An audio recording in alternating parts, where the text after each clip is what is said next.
Hello, my puppets. Here's my Grimm's fairy tales, and the story for today is the maid Maileen. There once was a king who had a son who asked in marriage the daughter of a mighty king, and she was called Maid Maileen and was very beautiful. As her father wished to give her to another, the prince was rejected, but as they both loved each other with all of their hearts, they would not give each other up. And the maid Maileen said to her father, "I can and will take no other for my husband." Then the king flew into a passion and ordered a dark tower to be built, into which no ray of sunlight or moonlight should ever enter. When it was finished, he said, "Therein thou shalt be imprisoned for 7 years, and then I will come and see if thy perverse spirit has been broken." Meat and drink for the 7 years were carried into the tower. Then she and her waiting woman were let into it and walled up, and thus cut off from the sky and from the earth. And there they sat in darkness, and knew not when day or night began. The king's son often went around and around the tower and called their names, but no sound from without pierced through the thick walls. And what else could they do but lament and complain? Meanwhile, the time passed, and by the diminution of the food and the drink, they knew that 7 years were coming to an end. They thought the moment of their deliverance was come, but no stroke of the hammer was heard. No stone fell out of the wall, and it seemed to Maid Maileen that her father had forgotten all about her. As they had only food for a short time longer, and saw a miserable death awaiting them, Maid Maileen said, "We must try our last chance and see if we can break through the wall." And she took the bread knife and picked and bored at the mortar of the stone. And when she was tired, the maid in waiting took her turn. And then with great labor they succeeded in getting out 1 stone, and then a second and a third. And when 3 days were over, the first ray of light fell on them into the darkness, and at last the opening was so large that they could look out. The sky was blue, and a fresh breeze played on their faces. But how melancholy everything looked all around. Her father's castle lay in ruins. The town and villages, so far as could be seen, were destroyed by fire. The fields far and wide lay to waste, and no human being was visible. When the opening in the wall was large enough for them to slip through, the waiting maid sprang down first, and the maid Maileen followed. But where were they to go? The enemy had ravaged the whole kingdom and driven away the king, and slain all of its inhabitants. They wandered forth to seek another country, but nowhere did they find shelter or human being to give them a mouthful of bread, and their need was so great that they had to appease their hunger with nettles.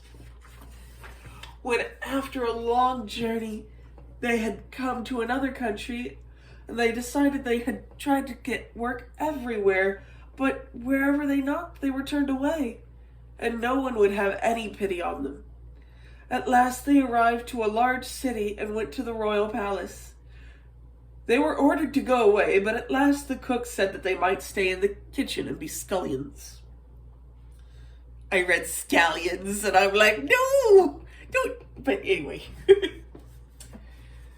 the son of the king, in whose house they were, however, was a very man who had been betrothed to Maid Maileen. His father had chosen a different bride for him, whose face was as ugly as her heart was wicked. The wedding was fixed, and the maiden had already arrived.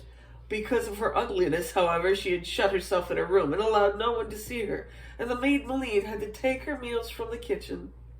And when the day came for the bride and the bridegroom to go to the church, she was ashamed of her ugliness and afraid that if she showed herself in the streets, she would be mocked and laughed by the people.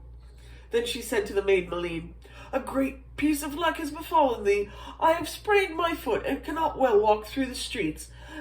Thou shalt put on my wedding clothes and take my place. A greater honor than that thou canst have." And Maid Maileen, however, refused, and said, "I wish for no honor which is not suitable for me." And it was in vain, too, for the bride offered her gold, and not even then would she accept. At last she said angrily, "If thou dost not obey me, it shall cost thee thy life. But I have to speak the word, and the head of yours will lie at your feet." So she was forced to obey, and put on the bride's magnificent clothes and all of her jewels. When she entered the royal hall, everyone was amazed at her great beauty, and the king said to his son, "This is the bride whom I have chosen for thee, and whom thou must lead to church."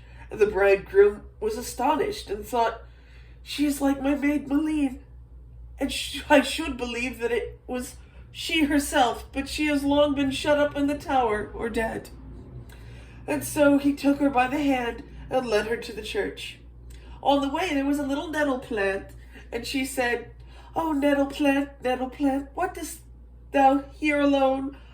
I have known the time when I ate the unboiled, and I ate the unroasted." "What art thou saying?" asked the king's son. "Nothing," she replied. "I was only thinking of the maid Maileen."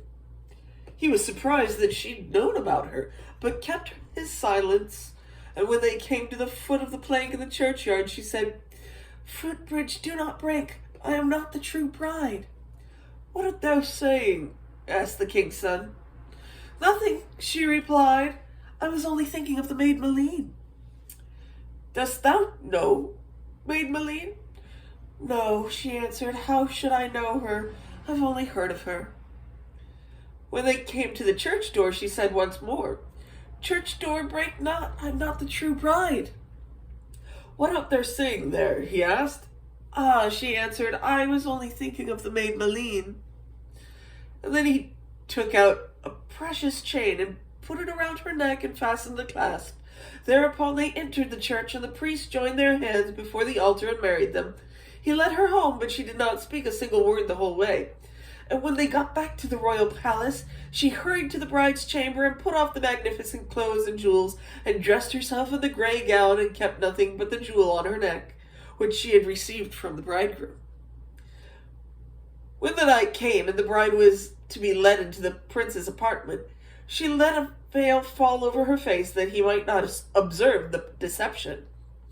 And as soon as everyone had gone away, he said to her, "What didst thou say to the nettle plant which was growing by the wayside?" "To which nettle plant?" she asked. "I don't talk to nettle plants." "If thou dost not do it, then thou art not the bride," he said.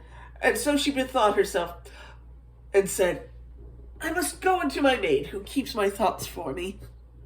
And so she went and sought out the maid Maileen. "Girl, what hast thou been saying to the nettle?" "I said nothing but, 'Oh, nettle plant, little nettle plant, what dost thou here alone? What if I known the time when I ate the unboiled and unroasted?'" And the bride ran back to the chamber and says, "I now know what I was saying to the nettle," and repeated the words which she had just heard. "But what did thou say to the footbridge when we went over it?" the king's son asked. "To the footbridge," she answered. "I don't talk to footbridges." "And then thou art not my true bride." And so she said again, "I must go unto my maid, who keeps my thoughts for me," and ran out and found the maid Maileen. "Girl, what did thou say to the footbridge?" "I said nothing, but footbridge, do not break, for I am not the true bride." "That cost thee thy life," cried the bride, and she hurried into the room and said, "I now know what I said to the footbridge," and she repeated the words. "But what did thou say at the church door?" "To the church door," she replied. "I don't talk to church doors." "Well, then thou art not my true bride." And so she went and ran off to find the maid Maileen, and said, "Girl, what did thou say to the church door?"